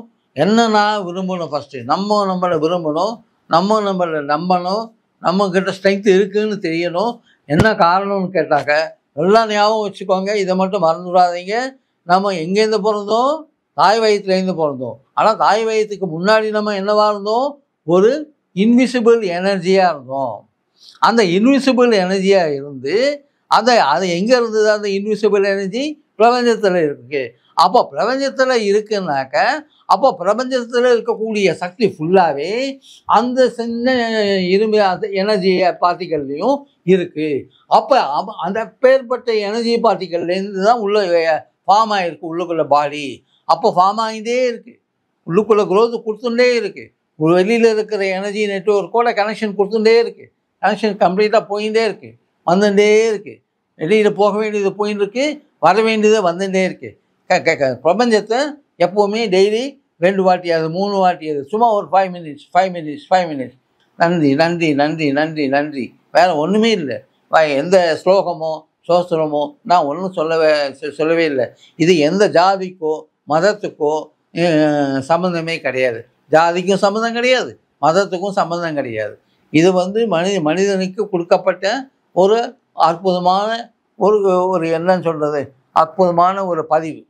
இப்போ ஒரு சின்ன உதாரணத்துக்கு, ஒரு கொரியாவில் ஒரு ஹார்ட் பேஷண்ட், ஒரு லேடி பேஷண்ட்டு, கிட்டத்தட்ட 55 வயசாகுது அவங்களுக்கு. அப்போது அவங்களுக்கு பிரஸ்ட் கேன்சர். அந்த பிரஸ்ட் கேன்சருக்கு எவ்வளோ ட்ரை பண்ணி பார்த்துருக்காங்க. இது நடந்தது ஒரு 10-15 வருஷத்துக்கு முன்னாடி. என்கிட்ட வீடியோ இருக்குது. அது நான் வந்ததுக்கப்புறம் எவ்வளோ ட்ரை பண்ணி கூட அந்த பிரஸ்ட் கேன்சரை சரி பண்ண முடியல. இனிமேல் எங்களால் செய்யறதுக்கு ஒன்றுமே இல்லை அப்படின்னு மருத்துவர்கள் கைவிட்டுட்டாங்க. அதனால் அந்த விஷயம் சைனாவுக்கு தெரிஞ்சுட்டு, சைனாவில் ஒரு 4 பேர் இருக்காங்க. அவங்க மருத்துவர்களே இல்லை. அவங்க என்னது மருத்துவர்களே இல்லை. என்ன மாதிரி ஒரு சாதாரண ஆள், நம்மளை மாதிரி ஒரு சாதாரண ஆள். ஆனால் அவங்களுக்கு என்ன தெரியும்னு கேட்டிங்கனாக்க, அந்த நம்பிக்கை, அதாவது பிரபஞ்சத்து மேலே ஒரு நம்பிக்கை வைக்கணும். பிரபஞ்சம்தான் நம்மளை, பிரபஞ்சத்துலேருந்து தான் வந்திருக்கோம் நான் அப்படின்ற ஒரு நம்பிக்கை. அதே மாதிரி ஒரு காரியம் செய்கிறதுக்கு முன்னாடி செஞ்சு முடிச்சுட்டேன் அப்படின்ற ஒரு நம்பிக்கை. ஏன்னாக்கா பிரபஞ்சத்து மேலே ஒரு நம்பிக்கை இருக்கிறதுனால அந்த மாதிரி நம்பிக்கையை வச்சுட்டு இது சரியாயிடும், கொஞ்ச நேரத்தில் ஒரு 5 நிமிஷத்துக்குள்ளே கேன்சர் கட்டி கரைஞ்சிரும் அப்படின்னாங்க. ஆச்சரியமாக இல்லை. என்ன சொன்னாங்கன்னு கேட்டிங்கனாக்க ஒன்றுமே இல்லை. சோ சூ அவங்களோட லாங்குவேஜில் சோ அப்படின்னு சொல்ல அவங்க என்ன அர்த்தத்தில் என்ன வார்த்தையை யூஸ் பண்ணாங்கனாக்க எனக்கு மீனிங் தெரியாது, என்ன அதுக்கு அர்த்தம் தெரியாது. ஆனால் அந்த சொல்லும்போது குறைஞ்சிட்டு போயிடுத்து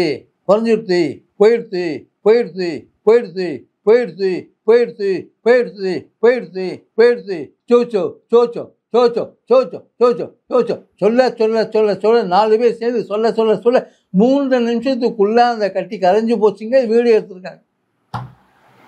ஆச்சரியமாக இருக்கா இல்லையா? ஒன்றுனாக்கா உங்களுக்கு வீடியோ ப்ரூஃப் தரேன். போதுங்களா? இது ஒரு பக்கம்.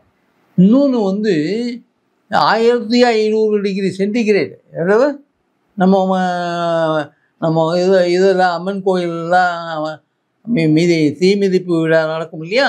அதே மாதிரி வேற ஒரு கண்ட்ரியில் தீ மிதிப்பு விழா நடந்திருக்கு. ஃபாரின் கண்ட்ரியில். எவ்வளவு? 1500 கோடி ஹீட், 120 மீட்டர் லெங்க்த்து. எவ்வளவு? 120 மீட்டர் லெங்க்த்து, 1500 கோடி ஹீட்டு. அதில் ஒரு ஆள் ஆரம்பத்துலேருந்து முடிவு வரைக்கும் நடந்து போயிட்டு ஒன்றும் சாகாமல் நல்லபடியாக இருக்கான். இதுவும் உண்மை இருக்குது. அதுக்கும் ஒரு வீடியோ இருக்குது என்கிட்ட. அதுவும் உண்மை. இதுலேருந்து என்னத்துக்கு தெரிஞ்சிக்க வேண்டியது, என்னத்துக்காக நான் இதை சொன்னேன் அப்படின்னாக்க, நம்பிக்கை வேணும். மோஸ்ட் இம்பார்ட்டன்ட் எனக்கு நம்பிக்கை. சாதாரணமாக கராட்டே, டேக்வாண்டோ அந்த மாதிரி மார்ஷியல் ஆர்ட்லாம் இருக்கு இல்லையா?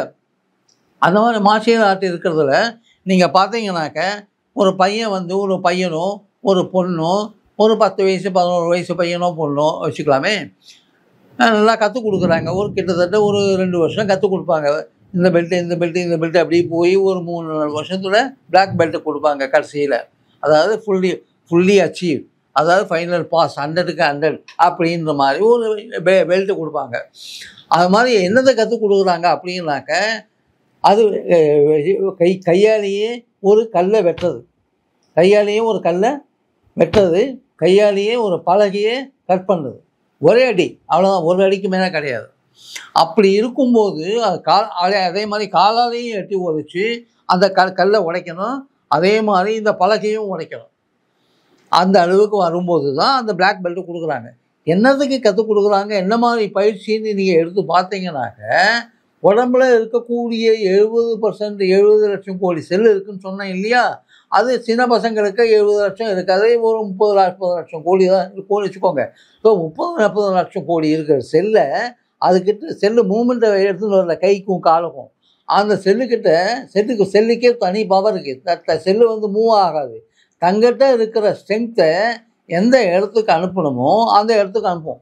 அதே மாதிரி 30 லட்சம் கோடி செல்லுலேருந்தும் அந்த ஸ்ட்ரென்த்தை எப்படி கைக்கு வரவழைக்கிறது, எப்படி காலுக்கு வரவழைக்கிறது, எப்போ வரவழைக்கிறது, எந்த சமயத்தில் வரவழைக்கிறது, எப்படி உபயோகப்படுத்தணும், இந்த காலில் எப்படி உபயோகப்படுத்தணும், கையில் எப்படி உபயோகப்படுத்தணும்னு கற்றுக் கொடுக்குறாங்க. வேறு ஒன்றுமே இல்லைங்க. அதனால தான் நீங்கள் இன்றைக்கும் எந்த டிவியில் பார்த்தாலும் சரி, இங்கே சினிமாவில் பார்த்தாலும் சரி, எங்கே பார்த்தாலும் சரி, ஒரு 10-12 வயசு பசங்க கூட ஒரு கல்லை ஒரே அடியில் உடைக்க முடியும். அதே மாதிரி காலால் எட்டி உடைச்சாங்கனாக்க எப்பேற்பட்ட கல்லும் உடையும், எப்பேற்பட்ட பலகையும் உடையும். இது என்ன அர்த்தம்? இதுலேருந்து புரிஞ்சிக்க வேண்டியது என்னது? நம்பிக்கை. மோஸ்ட் இம்பார்ட்டன்ட் நம்பிக்கை. அதை அந்த செல்லு வந்து உடனே ஸ்ட்ரென்த் எங்கிட்ட வந்துடுறது கைக்கு. அந்த செல்லுக்கிட்டேருந்து ஸ்ட்ரென்த் என் காலுக்கு வந்துடுது. அதனால் கை பவர்ஃபுல்லாக இருக்குது, கால் பவர்ஃபுல்லாக இருக்குது. அதனால் என் கையாலையும் கல்லை வெட்ட முடியும், காலாலையும் கல்லை வெட்ட முடியும், கையாலையும் மரத்தை வெட்ட முடியும், காலாலையும் மரத்தை வெட்ட முடியும் அப்படின்ற ஒரு பிலீஃப். சாதாரண ஒரு மனுஷனால் செய்ய முடியுமா? அது செய்ய முடியும். ப்ரொவைடட் இந்த நம்பிக்கையை நம்ம கொண்டு வரணும். மோஸ்ட் இம்பார்ட்டண்ட்டு இந்த நம்பிக்கையை கொண்டு வரணும். கொண்டு வந்துட்டாக்க ஈஸியாக தாராளமாக ஒரு பிரச்சனை இல்லாமல் 75 வயசு கடந்தால் கூட எனக்கு ஹார்ட் ப்ராப்ளம் வராது, ஒரு ப்ராப்ளமும் வராது. யாருமே கவலைப்படாதீங்க. தைரியமாக சொல்லுங்கள் எல்லார்ட்டையும். சுகர் ப்ராப்ளம் இருக்குது, யாராவது எங்கேயாவது போனாக்கா சுகர் ப்ராப்ளம் இருக்காமா? சுகர் ப்ராப்ளம் இருந்தாலும் இல்லாட்டா நீங்கள் ஒரு வாழைப்பழம் கூட சாப்பிட்றேன் அப்படின்னு சொல்லிட்டு வாழைப்பழம் சாப்பிடுங்க. நான் டெய்லி வாழைப்பழம் சாப்பிட்டு தான் இருக்கிறேன். அதனால் வாழைப்பழம் சாப்பிடுங்க. சுகர் ப்ராப்ளம் இருக்காது எனக்கு. என்னோடய உடம்பை பற்றி எனக்கு தெரியும், எங்கள் உடம்புக்கு ஸ்ட்ரென்த் நிறையா இருக்குது அப்படின்னு சொல்லுங்கள். இல்லாட்டி எவ்வளோ செலவு பண்ண முடியும்? கொஞ்சம் யோசனை பண்ணி பாருங்கள். செலவு பண்ணுறது ஒரு பக்கம், அதுக்கப்புறம் வருத்தப்பட வேண்டிய விஷயம் அன்ப்ரொடக்டிவிட்டி எல்லாத்தையும் இருக்குது இல்லையா? இதையும் நம்ம பார்த்து இது பண்ணிக்கணும். அது இன்னொரு உதாரணமும் இருக்குது. ஒரு பெண்மணி, கொஞ்சம் வயசான பெண்மணின்னு வச்சுக்கோங்களேன், ஒரு 50 வயசு 55 வயசு இருக்கும்னு வச்சுக்கோங்க. அவங்களோட வெயிட்டும் கிட்டத்தட்ட ஒரு 100 கிலோ இருக்கும்னு வச்சுக்கோங்க, ஒரு 80 கிலோ இருக்கும்னு வச்சுக்கோங்க. அவங்க ஏதோ ஒரு கார் ஓட்டின்னு போயிருக்காங்க, ஏதோ ஒரு கார் ஆக்சிடென்ட் ஆகிருக்கு. அந்த ஆக்சிடென்ட் ஆன உடனே இது என்ன ஆச்சுன்னு தெரியல, அந்த பெண்மணிக்கு உடனே இறங்கினாங்க, நேராக பின்னாடி போனாங்க, அந்த காரை அலக்கா தூக்கிட்டாங்க. அந்த காரை சிங்கிள் பெண்மணியாக ஒரு செகண்டில் இறங்கி அடுத்த செகண்டு காரை அப்படியே தூக்கி யார் அடிபட்டாங்களோ வெளியில் எடுத்துகிட்டு ஹாஸ்பிட்டல் எடுத்துகிட்டு போய் சரியாயிடுது. அந்த பெண்மணிக்கு ஹாஸ்பிட்டல் போனதுக்கு அப்புறம் தான் தெரியும், தான் தான் தூக்கணும்னு தெரியும். அந்த பர்டிகுலர் ஸ்பீடில் நம்ம செய்ய முடிஞ்சதுனாக்கா செய்ய முடியும் அப்படின்னு நம்பிக்கை, செய்ய முடியும் அப்படின்ற ஒரு நம்பிக்கை வந்தது. பாராட்ட வேண்டிய விஷயம் தானுங்களே. நல்லா யோசனை பண்ணி பாருங்கள். இது ஒரு பக்கம். ஒரு சின்ன செடி இருக்குது. செடினாக்க ஒரு செடி, ஒரு மரமோ செடியோ பூமியில் இதான் பூமியோட மேல் பரப்பு. பூமிக்கு கீழே விதை இருக்கோ இல்லையோ, ஆனால் பூமியிலேருந்து மேல் பரப்புக்கு வரணும் இல்லையா?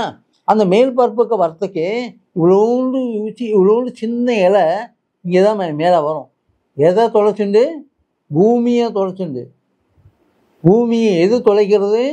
ஒரு குச்சியா இல்லை, ஒரு இலையினோட நுனி பகுதி இன்னும் எவ்வளவு ஃப்ளிம்ஸியாக இருக்கும்னு நீங்கள் யோசனை பண்ணி பாருங்கள். இலையனோட நுனி பகுதி அந்த மரம், அந்த கிரவுண்டு பூமி, அந்த பூமியை தொலைச்சுண்டு மேலே வருது. எவ்வளவு செல்ஃப் கான்ஃபிடென்ஸ் இருக்கணும்.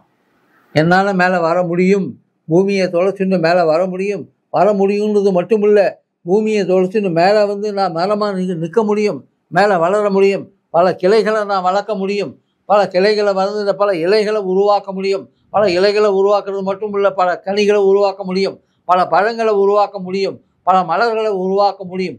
என்ன மாதிரி ஒரு நம்பிக்கை அந்த செடி மரத்துக்கு இருக்குது பாருங்கள். ஒரு ஆலமரம் எப்படி விரிகிறது பாருங்கள். ஆலமரம் அப்படியே விரிஞ்சு எல்லாருக்கும் நேரம் கொடுக்கறது மட்டும் இல்லாமல் அவங்களுக்கு வேண்டிய ஆக்சிஜனையும் கொடுத்துட்டு எல்லாத்தையும் பண்ணுது. ஒவ்வொரு மரத்துக்கும் ஒவ்வொரு தனித்தனி தகுதி இருக்குது. உதாரணத்துக்கு ஒரு காடு இருக்குது. ஒரு காடில் மரங்கள் கோடான மரங்கள் இருக்குது.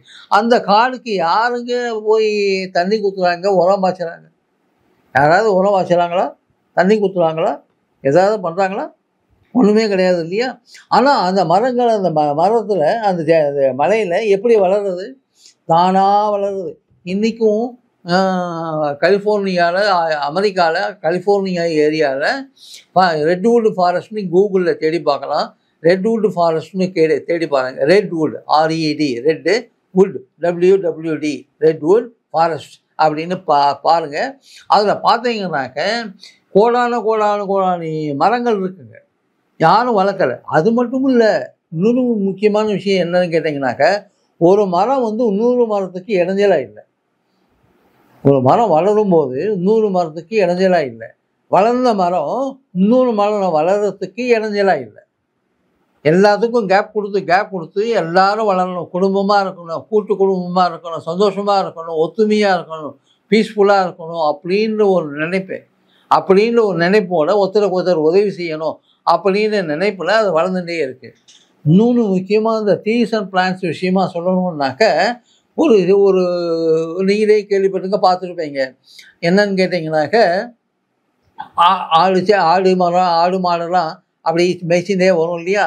அது மாதிரி செடிகள் இருந்ததுனாக்க, ஒரு ஓரமாக செடிகள் இருந்ததுனாக்க, ஆடு மாடுகள் அந்த அந்த இலைகள்லாம் மேய்ச்சிட்டே போகும், சாப்பிட்டுட்டே போகும். ஆனால் ஒரு மரம் ஒரு செடி மரத்தை சாப்பிடும்போது ஆடு சாப்பிட்டு இருக்குன்னாக்க, உடனே அந்த செடி என்ன பண்ணுறது? ஒரு 4 அடி தள்ளி இருக்கக்கூடிய செடிக்கிட்ட கம்யூனிகேட் பண்ணிடுறது, தன்னோட வேர் மூலிமா கம்யூனிகேட் பண்ணிடுறது. ஆடு வந்துருக்குது, ஜாக்கிரதை அப்படின்னு சொல்லுது. ஜாக்கிரதைன்னா என்ன அர்த்தம்னு கேட்டிங்கனாக்க, அந்த 4 அடி தள்ளி இருக்கிற செடி என்ன பண்ணுறது? அந்த இலையில் ஒரு ஃப்ளூயிடு செக்ரேட் பண்ணி வச்சுடுறது. அந்த ஃப்ளூயிடு அந்த செடியில் அந்த இலையில் செக்ரேட் பண்ணி வச்சுட்டோம்னாக்க, அந்த ஆடு சாப்பிட முடியாது. அதனால் அது அது மாதிரி செக்ரேட் பண்ணி வச்சுருக்குன்றது அந்த ஆட்டுக்கும் தெரியும், அந்த கம்யூனிகேட் பண்ண செடிக்கும் தெரியும், அந்த ஃப்ளூயிடை செக்ரேட் பண்ண செடிக்கும் தெரியும். அந்த ஆடு சாப்பிட்டு முடித்த உடனே அந்த 4 அடி தள்ளி இருக்கிற இதுக்கு போகாது. அடுத்து ஒன்று கொஞ்சம் தள்ளி போகும், ஒரு 8 அடி தள்ளி போகும். ஏன்னா அதுக்குள்ளே கம்யூனிகேஷன் போயிருக்காது அப்படின்ட்டு. நீங்கள் நேராக பார்க்கலாம். இன்றைக்கி கூட எங்கே வந்தாலும் யார் வேணாலும் எப்போ வேணாலும் பார்க்கலாம். இது வந்து எப்பேற்பட்ட ஒரு பிரபஞ்ச மகிமை, பிரபஞ்ச அற்புதம் அப்படின்னு சொல்லலாம் இல்லையா? அதே மாதிரி ஒரு காக்கா இருக்குதுன்னு வச்சுக்கோங்களேன். காக்காயை நம்ம விரும்பினோம்னாக்க காக்கா வந்து நம்மளை விரும்பும். எப்படின்னு கேட்டிங்கனாக்கா, வீட்டில் சாப்பாடு வைக்கும்போது ஆட்டோமேட்டிக்காக டயத்தில் வந்து சாப்பிட்டு போகும். அது ஒரு பக்கம். 2வது சைடு எடுத்து பார்த்தீங்கன்னாக்க, காக்கா ரோட்டில் போயின்னு இருக்கனாக்க நம்ம கல்லெடுத்து அடிக்க மாட்டோம். கல்லெடுத்து அடிக்காமல் நம்ம நீட்டாக இருப்போம். நம்மளை ஒன்றுமே செய்யாது. ஆனால் அந்த காக்காய்க்கு நல்லா தெரியும், சின்ன பசங்க யாராவது இந்த மாதிரி ஆஃப் பேண்ட் போட்டு போனாங்கனாக்க கல்லெடுத்து அடிப்பாங்க. அதனால் சின்ன பையன் வந்தாலே அது வந்து ஏதாவது தகராறு பண்ண ஆரம்பிக்கும்.